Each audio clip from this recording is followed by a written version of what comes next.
नमस्कार दोस्तों, स्वागत है आप सभी का हमारे इस यूट्यूब चैनल में। और इस वीडियो के माध्यम से एसएससी सीएचएसएल 10+2 2021 का क्वेश्चन पेपर डिस्कस किया जा रहा है। ये जो हमारा पेपर हुआ था 30 मई 2022 को हुआ था और ये जो शिफ्ट है वो इवनिंग शिफ्ट है। इस इवनिंग शिफ्ट को सेट नंबर बनाया गया है, सेट नंबर 14 बनाया गया है। और इस वीडियो के माध्यम से केवल और केवल इंग्लिश सेक्शन का एक्सप्लेनेशन देने की कोशिश की जाएगी। तो चलिए शुरू करते हैं हमारा आज का ये वीडियो। सबसे पहले क्वेश्चन पर आते हैं। सबसे पहला क्वेश्चन हमें दिया गया है, select the option that will improve the underline part of the sentence. ठीक है, स्टेटमेंट जो दिया गया था, South Indian dish was approved by the guest as it was tasty. Tasty थी इसलिए वो अप्रूव्ड की गई है, साउथ इंडियन डिश को बात हो रही है गेस्ट के द्वारा। ऑप्शन पहला दिया गया इसके लिए एक्सेप्टेड बाय द विजिटर्स, दूसरा दिया गया ग्रेटिफाइड बाय द विजिटर्स, तीसरा दिया गया डूम्ड बाय द विजिटर्स, चौथा दिया गया condemned by the visitors. Approved मतलब क्या होता है, सैंक्शन होता है, किसी चीज़ को मंजूरी देना वगैरह। और यहाँ पर देखिए डिश की बात की गई है, तो इसके लिए हमें बताना था which one is the correct one. अब आते हैं पहले वाले की तरफ। पहला वाला एक्सेप्टेड है, इसका मतलब स्वीकार किया गया है। साउथ इंडियन डिश को जो है विजिटर्स के द्वारा स्वीकार किया गया है। क्यों किया गया है? क्योंकि वो बहुत ज़्यादा टेस्टी थी। पहले का सेंस ये है। दूसरे का सेंस क्या है, gratified by the visitors. Gratified का मतलब है तृप्त करना या सैशिएट करना, ठीक, संतुष्ट करना सेंस होता है, तृप्त हो गए। अब ये वाला मीनिंग देखिए यहाँ पर क्या हो जाएगा, the south Indian dish was gratified by the visitors, ठीक है, एज इट वॉज टेस्टी। यहाँ पर जो ये अप्रूव सेंस था या फिर ये जो सेंस दे रहे हैं वो वाला सेंस आपका नहीं आ रहा है। तीसरा वाला देखते हैं। तीसरे में था doomed by the visitors. Doomed का मतलब पनिश होता है, चेस्टाइज होता है, उस सेंस में होता है डूम्ड। अब यहाँ पर साउथ इंडियन डिश को ये किया गया, डूम्ड किया गया, ये वाला मतलब है। फोर्थ वाला था इसमें, the south Indian dish was dash condemned, मतलब निंदा की गई है। अगर जो निंदा करते तो यहाँ पर टेस्टी क्यों बोला गया था, ये आपका फोर्थ था। अब सारे ऑप्शन देखने के बाद जो करेक्ट ऑप्शन बन रहा है वो हमारा कौन सा बनना है, एक्सेप्टेड बाय द विजिटर्स, ये वाला आपका करेक्ट होगा। बाकी आपके सारे के सारे एलिमिनेट हो जाएंगे। क्वेश्चन नंबर सेकंड में आते हैं। सेकंड में बताना है, select the most appropriate options to fill in the blank. Statement है she has been off work with dash stomach, ठीक है। अब डैश स्टमक की बात कर रहे हैं, वो ऑफ वर्क है, ठीक है। पहला ऑप्शन है एन अपसेट स्टमक, दूसरा है एन ओवरसेट स्टमक, तीसरा है एन एजिटेटेड स्टमक, चौथा है अ पर्टर्ब्ड स्टमक। अपसेट का मतलब क्या होता है, मायूस या उदास सेंस होता है, या फिर नाराज सेंस कह सकते हैं। अपसेट हो गया है, वो सेंस होता है, ठीक है। दूसरा एक सेंस इसका ये भी होता है, जब आप स्लाइटली इल होते हैं तो उसके लिए भी आप अपसेट यूज़ करते हैं, ठीक है, स्लाइटली इल। जैसे यहाँ पर देखिए सेंस क्या होगा कि उसको स्टमक में थोड़ी बहुत प्रॉब्लम है, ठीक है, या उसके स्टमक में प्रॉब्लम है, यानी वो थोड़ा सा स्टमक उसका ठीक नहीं है, वो सेंस होगा। ओवरसेट का मतलब क्या होता है, इसका मतलब भी अपसेट ही होता है, बट ये जो है आपका फिजिकली और मेंटली होता है, ठीक है। इसका इलनेस से कोई मतलब नहीं होता है, इलनेस का इसका मतलब नहीं हुआ होता है ओवरसेट का। एजिटेटेड का मतलब क्या होता है, उत्तेजित होता है, एक्साइटेड सेंस होता है, ठीक है। और जो पर्टर्ब्ड है इसका मतलब बेचैन होता है, रेस्टलेस होता है आपका। अब देखिए यहाँ पर क्या हो जाएगा, she has been off work with an stomach, होगा एन अपसेट स्टमक, ठीक है। अपसेट स्टमक आपका करेक्ट ऑप्शन हो जाएगा। बाकी ये सारे ऑप्शन आपके एलिमिनेट हो जाएंगे। नेक्स्ट आते हैं क्वेश्चन नंबर थर्ड पर। थर्ड में बताना है हमें, select the most appropriate options to fill in the blank. Rohan is dash self sufficient man who needs no assistance. पहला ऑप्शन है इन, दूसरा है अ, तीसरा है द, चौथा है ऑफ, ठीक है। तो देखिए करेक्ट क्या होगा, इन होगा क्या, Rohan is in self sufficient man. यहाँ पर देखिए एडजेक्टिव है, यहाँ पर ये आपका नाउन है, तो यहाँ पर किसकी ज़रूरत होगी, इसकी ज़रूरत तो होगी नहीं। आर्टिकल की ज़रूरत है यहाँ पर, Rohan is a self sufficient man, ये आपका आर्टिकल है और ये इसकी ज़रूरत भी है, ये आपका करेक्ट हो सकता है। थर्ड में बोला गया द सफिशिएंट मैन, लास्ट में ऑफ, ऑफ को एलिमिनेट कर देते हैं, ऑफ नहीं होगा, ए और द होगा। और ए और द में से जो मोस्ट अप्रोप्रिएट है वो क्या होगा, आपका आर्टिकल ए होगा, यानी Rohan is a self sufficient man. 14 में, सॉरी, फोर्थ में बोला गया है हमें इनकरेक्टली स्पेल्ड बताना है। Correspondence, campaign, experiment, accommodation. Correspondence आपका जो है सही लिखा गया स्पेलिंग, CORRE होता है, SPONDNC। कैंपेन भी सही लिखी गई स्पेलिंग, एक्सपेरिमेंट भी होता है, ये सही है। एकोमोडेशन की स्पेलिंग रॉन्ग है, ACC होता है, ओ के बाद MM, उसके बाद फिर से ओ होता है, फिर DATI1। नेक्स्ट फिफ्थ में बोला गया है हमें हाईलाइटेड वर्ड का मीनिंग बताना है। हाईलाइटेड वर्ड जो था वो आपका डेविल्स एडवोकेट है। My friend was playing the devil's advocate in the discussion. Devil's advocate का मतलब क्या होता है, जब कोई डिस्कशन चल रहा होता है तो जब मेजोरिटी जो होती है, मेजोरिटी वो किसी एक पॉइंट की तरफ, यानी किसी बात को लेकर के अगर वो सहमत है सारी मेजोरिटी या फिर उससे डिसएग्री हैं, ठीक है, तो एक बंदा ऐसा रहेगा जो क्या करेगा, इन इन मेजोरिटी के अगेंस्ट रहेगा। वो इसलिए रहेगा ताकि उसमें और ज़्यादा डिटेल में डिस्कस किया जा सके, उसके सारे points and pros and cons check किया जा सके। तो वो सेंस होता है डेविल्स एडवोकेट। उसके लिए पहला सेंस था one who is composed at all times, दूसरा है one who argues against something just for the sake of arguing, तीसरा में था one who is good at judgement, चौथा है one who pits the culprit against the lawyer. Correct answer क्या हो जाएगा, one who argues against something just for the sake of arguing. Sixth में हमें बताना है, एंटोनिम बताना है वर्ड का। जो वर्ड है हमारे पास सफाइस है, सफाइस से बनता है सफिशिएंट और इसका मतलब होता है सैशिएट, तृप्त करना होता है, पर्याप्त सेंस होता है इसका। एंटोनिम बताना है मतलब अपोजिट बताना है।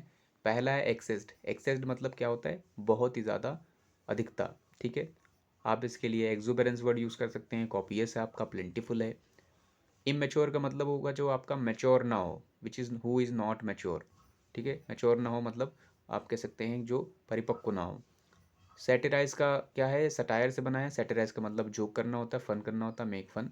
और जो डिससेटिस्फाई है इसका मतलब सेटिस्फाई ना होना। अब देखिए यहाँ पर एंटोनिम बताना था। सफाइज का मतलब क्या होगा, पर्याप्त होना, सफिशिएट होना, तृप्त होना, सैशिएट होना। तृप्त होना, सैशिएट होना तो क्या होगा, एक्सेस होगा, क्या एंटोनिम नहीं होगा। इमेच्योर भी नहीं होगा आपका, सैटिराइज भी नहीं होगा आपका, करेक्ट जो होगा डिससेटिस्फाई। क्वेश्चन नंबर नेक्स्ट में आते हैं। नेक्स्ट है हमारे पास क्वेश्चन नंबर सेवेंथ है। सेवेंथ में हमें बताना है, select the most appropriate synonym बताना है गिवन वर्ड का। ऑपुलेंस, ऑपुलेंस वर्ड है, इसका मतलब क्या होता है, इसका मतलब रिच सेंस होता है, प्रॉस्पेरिटी सेंस होती है, ठीक है। पहला ऑप्शन है इसके लिए व्यू है, दूसरा है सैगसिटी, तीसरा है रिकॉग्निशन और चौथा है प्रॉस्पेरिटी, प्रॉस्पेरिटी, ठीक है। व्यू मतलब देखना सेंस होता है, लुक सेंस होगा या दृश्य सेंस भी हो सकता है। सैगासिटी का मतलब विजडम होता है, ठीक है। सैगासिटी विजडम हो सकती है आपकी, मतलब एक तरह से कह सकते हैं डेक्सटेरिटी मतलब कुशलता होता है, ठीक है, बुद्धिमत्ता होता है हिंदी में। रिकग्निशन मतलब पहचानने से है, ठीक है। और जो प्रॉस्पेरिटी है वो आपकी संपन्नता से है, वैभव से है। तो आपका जो करेक्ट आंसर हो जाएगा वो क्या होगा, इसका सिनोनिम बताना था, तो व्यू भी नहीं होगा, सैगासिटी भी नहीं होगा, रिकग्निशन भी नहीं होगा, करेक्ट हो जाएगा प्रॉस्पेरिटी। क्वेश्चन नंबर 8 में आते हैं। 8 में बताना था, मीनिंग बतानी थी ईडीएम की। ईडीएम जो दिया गया है बैकआउट, ठीक है, बैकआउट का बताना है। पहला है टू स्टैंड आउट, ठीक है।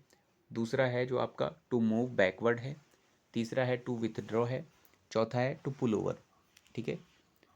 पहला जो हमारे पास स्टैंड आउट है, ठीक है, स्टैंड आउट का क्या मतलब होता है, जो चीज़ ईजिली जो है दिखाई दे, ठीक है, या समझी जा सके, उस सेंस में होता है to stand out. To move, move backward का मतलब होता है पीछे मूव करना। टू विथड्रॉ फ्रॉम मतलब वापस लेना होता है। और आपको पता होगा कि बैकआउट का मतलब क्या होता है, कोई भी आपका सपोर्ट वगैरह होता है उसको वापस लेना होता है, ठीक है। जबकि बैकअप का मतलब क्या होता है, सपोर्ट देना सेंस होता है, ठीक है। तो आपका करेक्ट क्या हो जाएगा, लास्ट वाला भी चेक कर लेते हैं। लास्ट वाला था आपका to pull over. Pull over का मतलब जो आपका व्हीकल वगैरह होता है जो स्पीड में चल रहा होता है उसको किसी साइड में लाना, ठीक, किसी भी साइड में, एक साइड में लाना, तो वो मतलब होता है। तो करेक्ट ऑप्शन जो था आपका विथड्रॉ होता है, बैकआउट मतलब विथड्रॉ। नेक्स्ट क्वेश्चन है आपका क्वेश्चन नंबर नाइन्थ। नाइन्थ में हमें जो है क्या करना है, एरर डिटेक्ट करनी है, ग्रामेटिकल एरर। जो स्टेटमेंट दिया गया वो दिया गया है, Suchitra will have to wait another month before she received any reply to her letter. अब देखते हैं इसमें, सुचित्रा हमारे पास नाउन है, विल हमारे पास हेल्पिंग वर्ब है, ठीक है। हैव हमारे पास कह सकते हैं वर्ब यूज़ की गई है इसके लिए, क्योंकि विल के बाद देखिए हैव टू आया यहाँ पर, ठीक है। विल हैव टू वेट, एक तरह से कंपल्जन शो करने के लिए आपकी ये वर्ब यूज़ की गई है। To wait another month, another आपके पास एडजेक्टिव हो जाएगा, मंथ आपके पास नाउन है, ठीक है। इसका मतलब क्या हो जाएगा, उसको अगले एक और मंथ का इंतज़ार करना पड़ेगा, ठीक है। विल हैव टू करना पड़ेगा मतलब कंपल्सन है। बिफोर कंजंक्शन है, सी आपके पास जो है अगेन जो है सुचित्रा के अकॉर्डिंग जो है प्रोनाउन है। रिसीव्ड आपका वी2 है मतलब पास्ट में बनाया गया है। एनी आपके पास क्या है, एडजेक्टिव है। और ये आपका रिप्लाई जो है आपका जो वर्ब है, ठीक है, रिप्लाई। एनी रिप्लाई यहाँ पर वर्ब नहीं है, यहाँ पर आपका नाउन है। टू आपके पास प्रीपोजिशन है, हर आपके पास जो है पॉजेसिव एडजेक्टिव है और लेटर आपके पास नाउन है। अब देखते हैं यहाँ पर एरर कहाँ पर है। अगर जो आपने पूरा स्टेटमेंट ये पढ़ लिया है तो आपको एरर मिल गई होगी। यहाँ पर दो स्टेटमेंट जोड़े गए हैं और किससे जोड़े गए हैं, बिफोर से जोड़े गए हैं। तो जब दो स्टेटमेंट बिफोर से जोड़े जाते हैं तो वहाँ पर दो क्लॉजेस बनती हैं। बिफोर वाली जो क्लॉज होती है वो सेकंड वाली, मतलब ये सेकंड क्लॉज बनती है, इससे पहला वाला जो है दूसरी क्लॉज, मेन क्लॉज होती है। ठीक है, तो यहाँ पर भी देखिए वही चल रहा है। यहाँ बोला गया सुचित्रा जो है, Suchitra will have to wait another month, ठीक है, before she received any reply to her letters. ठीक है, आपको टेंस भी पता है, जब आपका इस तरह से चलता है टेंस कैसे चेंज होते हैं। तो यहाँ पर आपका फ्यूचर चल रहा था और इस वाले में देखिए बिफोर में क्या रखा गया है, पास्ट रखा गया है। तो यहाँ पर आपकी एरर है, पास्ट नहीं होगा यहाँ पर। यहाँ पर क्या होगा आपका, सिंपल प्रेजेंट होगा। यानी यहाँ पर सिंपल था, फ्यूचर था, यहाँ पर भी फ्यूचर रहेगा। सॉरी, यहाँ पर फ्यूचर है तो यहाँ पर आपका क्या रहेगा, प्रेजेंट रहेगा। तो यहाँ पर आपकी एरर थी। स्टेटमेंट नंबर आपका था 4th। नेक्स्ट आते हैं क्वेश्चन नंबर 10th में। 10th में बताना है हमें, सब्स्टिट्यूट बताना है अंडरलाइन सेगमेंट का। My mom told me to have cleaning up the kitchen before I go outside. ठीक है, टोल्ड मी। अब टोल्ड मी के बाद देखिए यहाँ कंजंक्शन ऐड किया जाएगा टू, मुझसे कहा। ठीक है, टू हैव का क्या होता है, इन्जॉय, टेक, एक्सपीरियंस सेंस होता है। ठीक है, क्लीनिंग, हैव के बाद क्लीनिंग लिखा गया जो कि गलत है आपका, क्लीनिंग अप रखा गया है तो ये आपका गलत है। वैसे भी यहाँ नो एरर वाला ऑप्शन नहीं है, इसका मतलब ये गलत माना जाएगा। ठीक है, वैसे भी रॉन्ग है। अब देखते हैं यहाँ पर पहला ऑप्शन था टू हैव क्लीनिंग, यहाँ पर हैव की कोई ज़रूरत नहीं है, यहाँ पर हैव रखा गया तो ये आपका एलिमिनेट कर देते हैं। सेकंड में रखा गया टू क्लीन अप, ये आपका हो सकता है, यहाँ पर हैव नहीं है। ठीक है, told me to clean up, ये आपका हो सकता है। थर्ड में बोला गया है टू क्लीन ओवर है यहाँ पर, ठीक है, ओवर है। और चौथे में बोला गया है टू क्लीन आउट है। ठीक है, तो क्लीन ओवर तो होता नहीं है आपका। ठीक है, क्लीन क्या होता है, क्लीन अप होता है और क्लीन आउट होता है, ये दोनों फ्रेजेस होते हैं। इसके अलावा क्लीन ऑफ भी होता है। ठीक है, तो क्लीन अप जो होता है, क्लीन अप का मतलब क्या होता है, किसी छोटी चीज़ को या फिर कोई जो है छोटी जगह को जो है साफ, सॉरी, किसी बड़ी जगह को साफ करना होता है। ठीक है, जैसे सपोज करिए जो है कोई रूम है, आप उसको क्लीन कर रहे हैं, क्लीन अप कर रहे हैं, इसका मतलब पूरा रूम आप साफ कर रहे हैं। वहीं पर अगर जो क्लीन आउट की बात करते हैं तो जैसे कोई आपका जैसे सपोज करिए फ्रिज है, फ्रिज को आप क्या करेंगे, वहाँ क्लीन आउट करेंगे, इसका मतलब ये जो फ्रिज है इसके अंदर पूरा साफ़ करेंगे। तो छोटी चीज़ को या कह सकते हैं छोटी जगह को साफ़ करने के लिए आपका क्लीन आउट होगा, और बड़े जो है उसके लिए क्या होगा, क्लीन अप होगा। या फिर कह सकते हैं कोई आपका जो है कोई छोटी चीज़ होगी यानी थिंग होगी, तो उसको साफ़ करने के लिए आप जब साफ़ करेंगे तो फ्रेजल वर्ब आपकी क्या रहेगी, क्लीन आउट रहेगी। जो बड़ा सेंस रहेगा वो आपका क्लीन अप होगा। ठीक है, क्लीन ऑफ क्या होता है, जब आपका कोई चीज़ फ्लोर वगैरह की बात की जाएगी, एकदम फ्लोर रहेगा तो वहाँ पर आप साफ़ करेंगे तो वो क्लीन ऑफ हो जाएगा। तो यहाँ पर जो था आपका करेक्ट ऑप्शन क्या हो जाएगा, यहाँ पर देखिए किसको साफ़ किया जा रहा है, किचन की बात की गई है। अगर यहाँ पर आपका जो है फ्रिज वगैरह या फिर ड्रॉवर वगैरह की बात करते तो यहाँ क्लीन आउट हो जाता, बट क्योंकि किचन आपका बड़ा पोर्सन है, बड़े सेंस में है, तो आपका क्या हो जाएगा, क्लीन अप हो जाएगा। करेक्ट वन क्या होगा आपका, क्लीन अप। नेक्स्ट है आपका 11th। Select the incorrectly spelled word बताना है। Protocol, medal, opponent, imitate. Protocol सही स्पेलिंग है, मेडल की भी सही है, ओपोनेंट्स भी सही है, इमिटेट का गलत है। इमिटेट मतलब कॉपी करना होता है, डबल एम नहीं होता, सिंगल होता है, यहाँ पर एरर डबल एम वाली थी। नेक्स्ट आते हैं 12th में। 12th में बताना है, यहाँ पर इम्प्रूवमेंट बताना है किस पार्ट में है।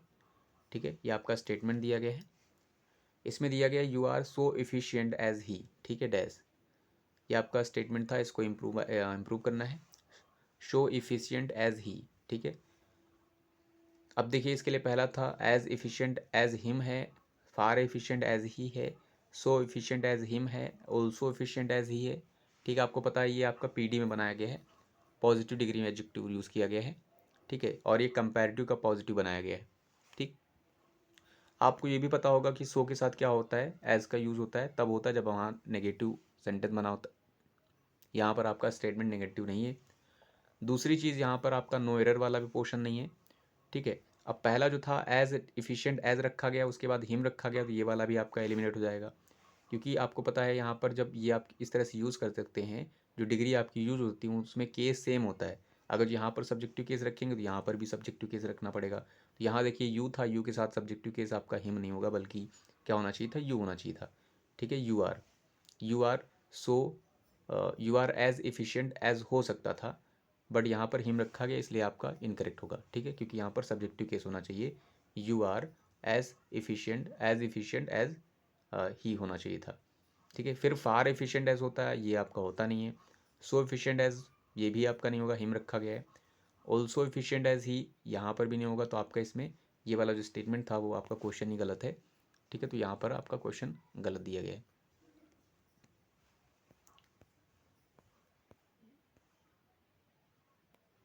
नेक्स्ट वाला क्वेश्चन है हमारे पास, select the most appropriate meaning of the given idiom. Idiom की मीनिंग बतानी है। कंपेयरिंग एप्पल्स विथ ऑरेंज, ठीक है, ये आपका इडियम है, मीनिंग इसकी पहली है। Calculations of proteins, comparison between two kinds of fruits, तीसरा दिया गया है। To have a health issue, चौथा है अनइक्वल कंपैरिजन। तो इसको देखिए, एप्पल का कंपेयर किया जा रहा है ऑरेंजेस से, तो ये आपका क्या हो जाएगा, जो है कह सकते हैं एक तरह से अनइक्वल है, तो आपका करेक्ट ऑप्शन क्या हो जाएगा, लास्ट वन हो जाएगा। 14 में हमें फिलअप बताने हैं, और जो स्टेटमेंट दिया गया है, their new house costed them dash 150,000 pounds, ठीक है, ये आपका जो है स्टेटमेंट है। ठीक है, अब देखिए यहाँ पर पहला है अ, दूसरा है आपका, पहला है अ, दूसरा है द, तीसरा है एन, चौथा है फ्यू। तो क्या होगा, करेक्ट ऑप्शन क्या हो जाएगा इसका, देखिए यहाँ पर लिखा था द देयर न्यू हाउस, ठीक है, कॉस्टेड देम डैश 156,000 पाउंड्स। ठीक है, तो ये पूरा का पूरा ये अमाउंट की बात हो रहे हैं। ठीक है, ये आपका अमाउंट है, तो क्या हो जाएगा यहाँ पर आंसर जो होगा, their new house costed them 156,000 pounds. ठीक है, तो आपका करेक्ट ऑप्शन क्या हो जाएगा, द आपका वैसे भी नहीं होगा, द 100 आपका होता नहीं है, एन आपका जो प्रोनाउंसिएशन नहीं होगा, फ्यू होगा ही नहीं, their new house costed them few 150 something, ये आपका करेक्ट ऑप्शन क्या होगा, फर्स्ट वन हो जाएगा।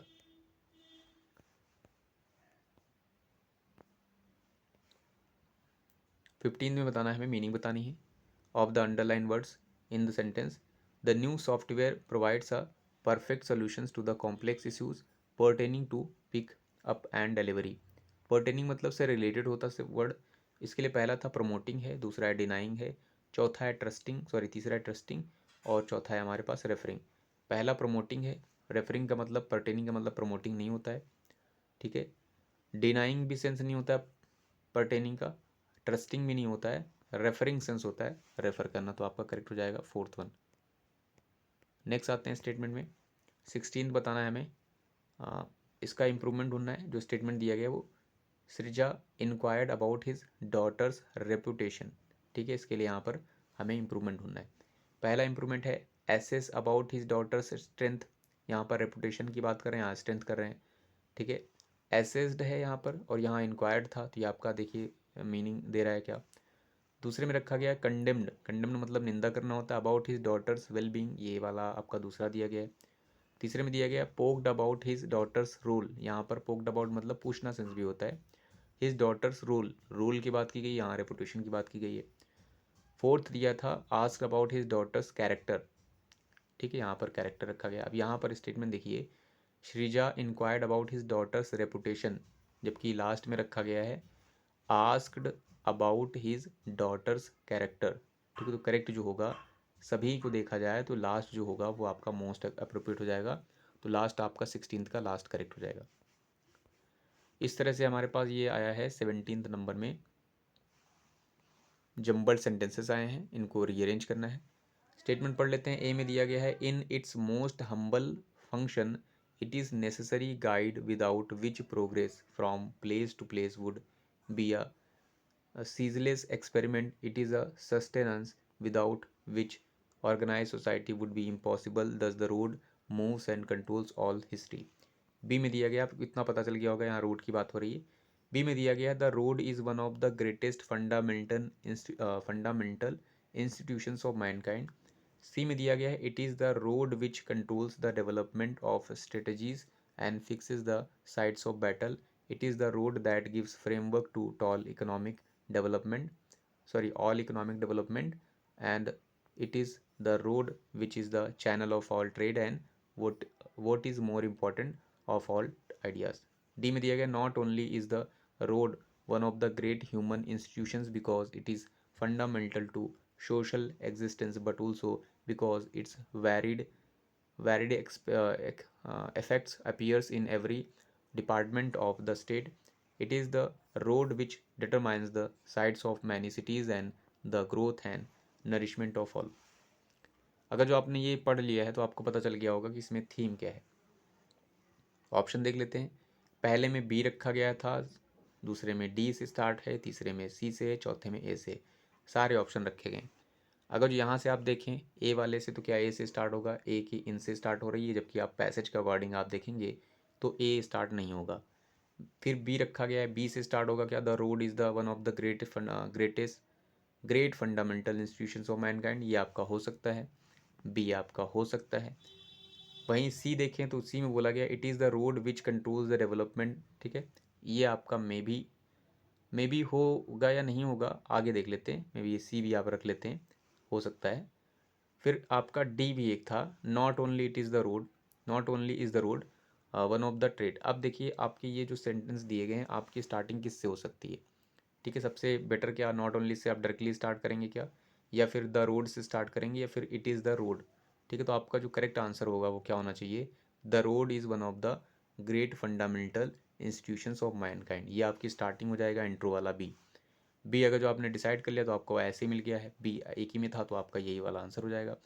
आगे भी देख लीजिए, बी जहाँ से देखिए मैनकाइंड की बात की गई, उसके बाद डी रखा गया था, डी वाला चेक कर लेते हैं। Not only is the road one of the great human institutions, यहाँ पर ह्यूमन इंस्टीट्यूशंस की बात की गई थी, यहाँ पर स्टेटमेंट भी दिया गया है, because it is the fundamental to social existence, ठीक है। तो ये आपका मैच कर रहा है, तो इस तरह से अब ज़्यादा टाइम भी आपको नहीं लगाना है, आप चेक कर सकते हैं। आप चेक करने के बाद इसको टिक कर दीजिए, आप आगे मूव कर दीजिए। नेक्स्ट पे चलते हैं 18th पे। 18th में बताना है हमें, वन वर्ड बताना था, वह जो ग्रुप ऑफ वर्ड का जो ग्रुप ऑफ वर्ड है वो a sudden unsteady movement, a stagger, ठीक है। अनस्टेडी मूवमेंट होता है तो उसे क्या कहेंगे, लुपिन है, दूसरा है लर्च है, तीसरा है लगर, चौथा है ल्यूमेन, ठीक है। तो जो यहाँ पर लुपिन वर्ड लिखा गया है, ठीक है, लुपिन का मतलब क्या होता है, लुपिन का मतलब एक तरह से पौधा होता है, एक तरह से प्लांट होता है। लर्च का मतलब होता है आपका सडन मूवमेंट और अस्टैगर, इसका मतलब लुढ़कना होता है, हिंदी में कहें तो लुढ़कना होता है। लगर का मतलब क्या होता है, इसका मतलब स्मॉल बोट होती है, जो एक नौका हो, छोटी नौका। ल्यूमेन का मतलब आपको पता ही होगा, लाइट का जो है एक यूनिट होती है ल्यूमेन, ठीक है। तो करेक्ट ऑप्शन था आपका लर्च। 19th में बताना है, एंटोनिम बताना है हाईलाइटेड वर्ड का, और जो हाईलाइटेड वर्ड है आपका अंडरलाइन है। दिया गया है his poems are recondite in subject matter, recondite का मतलब क्या होता है, विस्तृत सेंस होता है, या फिर आप गहन सेंस कह सकते हैं, या स्पेशल भी कह सकते हैं, इतने सेंस आपके हो सकते हैं, ठीक है। क्योंकि यहाँ बोला गया है his poems are recondite in subject matter, मतलब स्पेशल ही कुछ रहा होगा। पहला इसके लिए एंटोनिम बताना है, रिकंडाइट का ब्रीफ है, दूसरा है सिंपल है, तीसरा है मिस्टिक है, चौथा ऑब्सक्योर है। ब्रीफ का मतलब सक्सेंट होता है, एकदम कंसाइज होता है, आपका समरी सेंस हो जाएगा, ठीक है। क्या इसका होगा, क्या इस सेंस में हो रहा है, नहीं हो रहा है। सिंपल का मतलब होता है नॉर्मल होता है, जबकि यहाँ पर आपका विशेष सेंस था, स्पेशल सेंस था, या गहन सेंस था, डीप सेंस था, तो ये आपका हो सकता है। बाकी देख लेते हैं। मिस्टिक में दिया गया आपका रहस्यमयी, तो ये आपका होगा नहीं। ऑब्सक्योर का मतलब अस्पष्ट होता है, वेग सेंस होता है, जो आपका अस्पष्ट हो उसे कहेंगे ऑब्सक्योर, तो आपका करेक्ट ऑप्शन फिर क्या हो जाएगा, सिंपल हो जाएगा। नेक्स्ट आते हैं क्वेश्चन नंबर 20th में इनकरेक्टली स्पेल्ड वर्ड बताना है। जो वर्ड दिए गए हैं वो है एब्सोल्यूट दिया गया है, एब्सेंट दिया गया है, एब्जॉर्ब दिया गया है, अब्स्ट्रैक्ट दिया गया है। एब्सोल्यूट जो लिखा गया है वो आपका करेक्ट स्पेलिंग लिखी गई है, एब्सेंट की स्पेलिंग इनकरेक्ट है, यहाँ पर सी नहीं होता एब्सेंट में, ए बी एस होता है, फिर ये सी हट जाएगा तो यहाँ पर एब्सेंट ये स्पेलिंग होगी। अब्सॉर्ब भी सही है, अब्स्ट्रैक्ट भी आपका सही लिखा गया है। नेक्स्ट आते हैं हमारे पास 21 नंबर से हमारे पास पैसेज है, उसे सॉल्व करना है। तो पहले पैसेज पढ़ लेते हैं, उसके बाद थीम निकाल लेते हैं उसकी। पैसेज दिया गया था, in everyday language the phrase sleep walking can be used as informally and symbolically to describe a lack of energy or attention. However, for dash infants and adults, sleepwalking is a genuine disorder with serious dash. Sleepwalking, also known as somnambulism, is a sleep related behavior condition that causes people to walk or execute other dash acts while they are still partially sleeping. It is more dash in children than in adults, uh, and it is more likely to develop if a person has a family history of the illness, is sleep deprived, or has many nightly awakenings. यह आपकी passage थी, आप theme समझ गए होंगे। अब आते हैं क्वेश्चन नंबर 1 पर, यानी 21 का first. In every day language the phrases sleep walking can B use dash informally and symbolically. ठीक है, तो पहला था यहाँ पर नीदर आएगा, दूसरा है लाइक, तीसरा है बोथ, चौथा है टू। तो क्या होगा, नीदर का मतलब कोई नहीं होता, नीदर नॉर होता है यहाँ पर, इसके साथ नॉर वाला वर्ड भी नहीं है और दोनों का सेंस भी नहीं बन रहा है, दोनों में से कोई नहीं नीदर मतलब होता है। ठीक है, बल्कि यहाँ दोनों तो वर्ड आया है क्योंकि यहाँ पर देखिए दोनों बोला गया है, इनफॉर्मली एंड सिम्बोलिकली। ठीक है, कैन बी यूज्ड। ठीक है, लाइक आपका होगा क्या, लाइक आपका होगा नहीं। ठीक है, बोथ आपका होगा क्या, बोथ आपका हो सकता है क्योंकि यहाँ पर बोला गया था इन एवरी लैंग्वेज, देख के रख के देख लेते हैं। In every language, every day language the phrase sleep walking can be used both informally and symbolically to describe a lack of energy और अटेंशन। तो ये आपका मीनिंग भी दे रहा है। टू फिर आपका होगा नहीं, आपका करेक्ट ऑप्शन क्या हो जाएगा, थर्ड वन हो जाएगा। 22 में देखते हैं क्या है। 22 में हमें दिया गया है मोस्ट अप्रोप्रिएट ऑप्शन ढूंढना है नंबर 2 के लिए।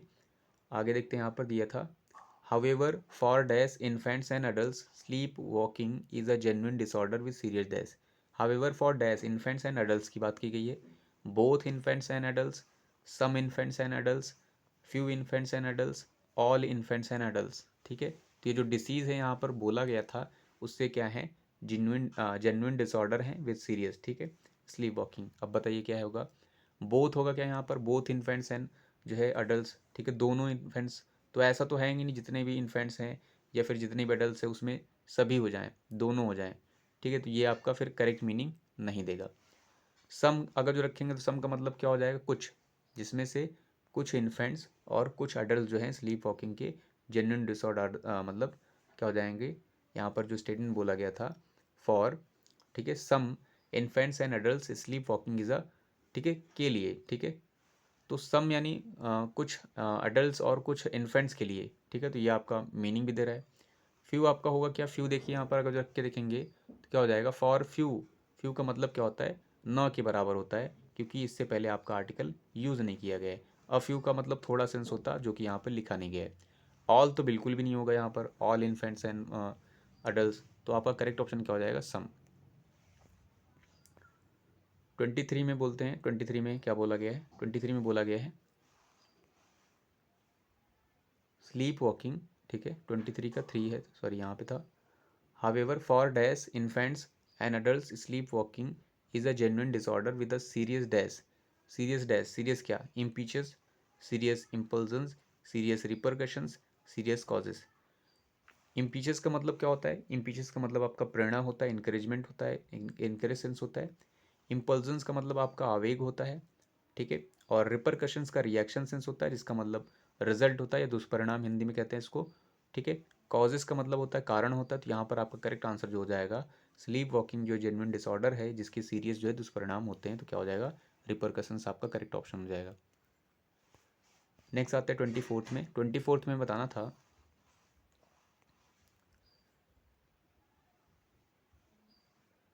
sleepwalking, also known as somnambulism, is a sleep-related behavior condition that causes people to walk or execute other dash acts while they are still partially sleeping। ठीक है, वो partially sleep कर रहे होते फिर भी वो बहुत सारे dash acts कहते हैं।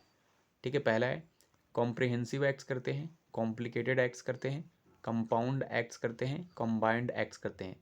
ठीक है, तो क्या हो जाएगा, कॉम्प्रिहेंसिव मतलब व्यापक सेंस होता है। ठीक है, और एक समझ सेंस भी होता है। कॉम्प्लिकेटेड मतलब क्या होता है, काफ़ी पेचीदा या काफ़ी प्रॉब्लमेटिक सेंस होता है। कंपाउंड का मतलब जो है जुड़ा हुआ यौगिक सेंस होता है। कंबाइंड मतलब जॉइंट होता है आपका। तो यहाँ जो करेक्ट वर्ड हो जाएगा आपका क्या होगा, देखिए यहाँ पर लिखा था sleep walking also known as somnambulism is a sleep related behaviour conditions that causes people to walk और एग्जीक्यूट, ठीक है, अदर डैश एक्ट्स। तो यहाँ पर जो होगा आपका कैसे एक्ट्स हो जाएंगे, आपके कॉम्प्लिकेटेड एक्ट्स हो जाएंगे while they are still partially sleeping. Next आते हैं क्वेश्चन नंबर 25 में। 25 में बताना है, 25 में था it is more dash in children than in adults and it is more likely to develop if a person has a family history of illness, is sleep deprived or has many nightly awakenings। ठीक है, तो यहाँ पर क्या होगा, children में dash होता है एंड एडल्ट में डैश है। पहला है ट्रायम्फेंट, दूसरा है प्रेवलेंट, तीसरा है स्विफ्ट, चौथा है हिडन। ट्रायम्फेंट का मतलब विजय सेंस होता है, विक्ट्री सेंस होता है, ये आपका होगा नहीं। प्रेवलेंट फैला हुआ सेंस होता है, तो ये आपका सेंस भी दे रहा है। प्रेवलेंट है चिल्ड्रन में और अडल्ट में भी है, ठीक है, और उसमें भी डेवलप हो जाता है जिसमें फैमिली हिस्ट्री इलनेस रही हो, तो ये आपका करेक्ट ऑप्शन क्या हो जाएगा, फिर प्रेवलेंट हो जाएगा। सो आई होप आपने इस वीडियो के माध्यम से कुछ ना कुछ जरूर सीखा होगा। So thanks for watching this video.